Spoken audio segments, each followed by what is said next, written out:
Senator, thanks for speaking with me today. I know you campaigned in Georgia recently, so you've seen the anger that people have had. Are you surprised that that anger and the distrust in the election process led to that riot? Well, yesterday's event was tragic. We saw a terrorist attack on the United States Capitol. It was despicable. It was an assault on the citadel of democracy. And every one of those violent criminals who attacked the Capitol, they should be fully prosecuted. And they should spend a long time in jail. It was really a sad day for the country to see violence overwhelming the grounds of the Capitol building. There are a lot of calls for either the 25th Amendment to be invoked or for President Trump to resign for his role in inciting the crowds and potentially urging the rioters to break into the Capitol. What do you make of that?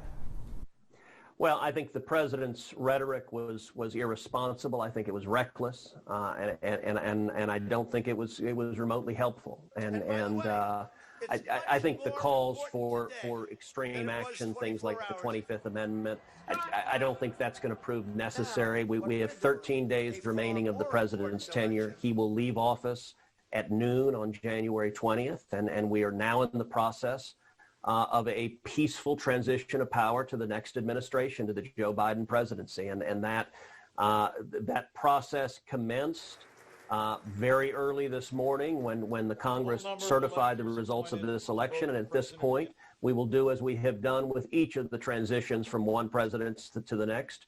We will follow that very same process here.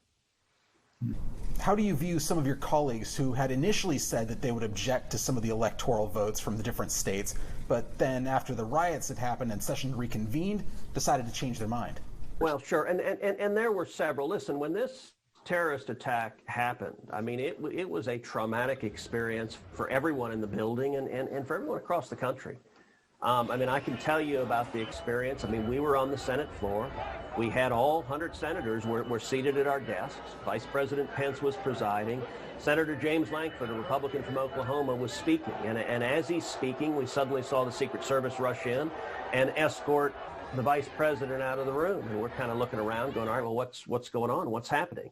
And then shortly afterwards, more law enforcement came in, and then Capitol Police came in, and we halted the proceedings, and they barricaded the doors. And so we didn't know what was happening. When the assault began, we were in the Senate chamber, had no idea what was happening outside.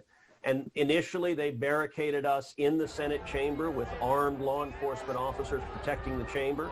I assume they did the same in the House.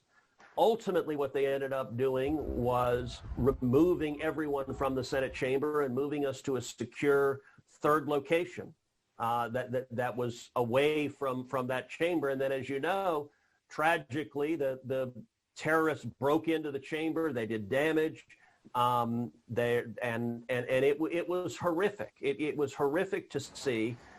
We spent several hours watching the events unfold, horrified to see people breaking into our Capitol, to see people really marring the democratic processes that we have. I'll tell you, though, I ended last night very, very proud of our country, because after that terrorist attack, law enforcement went in, Capitol Police and Secret Service. They bravely confronted the terrorists. They bravely removed them. They secured the Capitol. And then we went back to the Capitol. We went back to the Senate chamber, back to the House chamber. And we went back and finished doing our jobs. We finished debating the objections that had been raised and debating the proposal that I had put forth to consider an election commission to protect the integrity of our elections. And then we moved forward and certified the results. And I was proud to see that the violent mob was not going to stop the United States Congress from doing the job we were elected to do. Well, it seems like the Republican Party has a pretty clear fracture within it.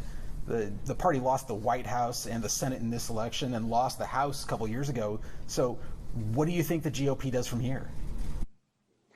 Well, the next step is that we will have a peaceful transition of power to the next administration. Joe Biden will be the next president. He will be sworn in on January 20th. Unfortunately, we're going to have, in addition to a Biden administration, we're going to have a Democratic Senate and a Democratic House. That means we're going to see a lot of proposals that I believe are quite radical and that will be very harmful to the state of Texas.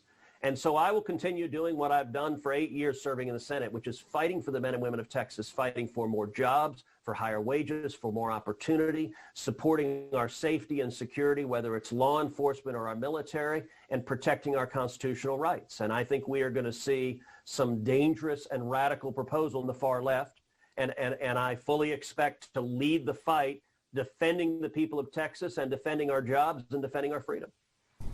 The Republican Party still has a lot of strength in Texas, but it seems to have lost that nationwide. Do you think it can get it back either through a change in policy or a change in tone and message? Well, right now our nation is badly divided, and there's sharp disagreements. I hope we see the country coming together more. If you look at the last 4 years, I think there's an incredible record of success on the policy front. I think we've adopted policies that have been good for the country, that have been good for the state of Texas. We've adopted policies, low taxes, low regulations that have helped millions of small businesses, that have created millions of jobs, that have helped wages to rise all across the country. All of that has been good and important and extraordinary. I think, tragically, the next 2 years, we're going to see some very misguided policy that's going to do a lot of harm. But if you look at the last election, even at the same time that Joe Biden narrowly was winning the presidency, Republicans gained seats in the House of Representatives, and we held on to many of the closely contested Senate races.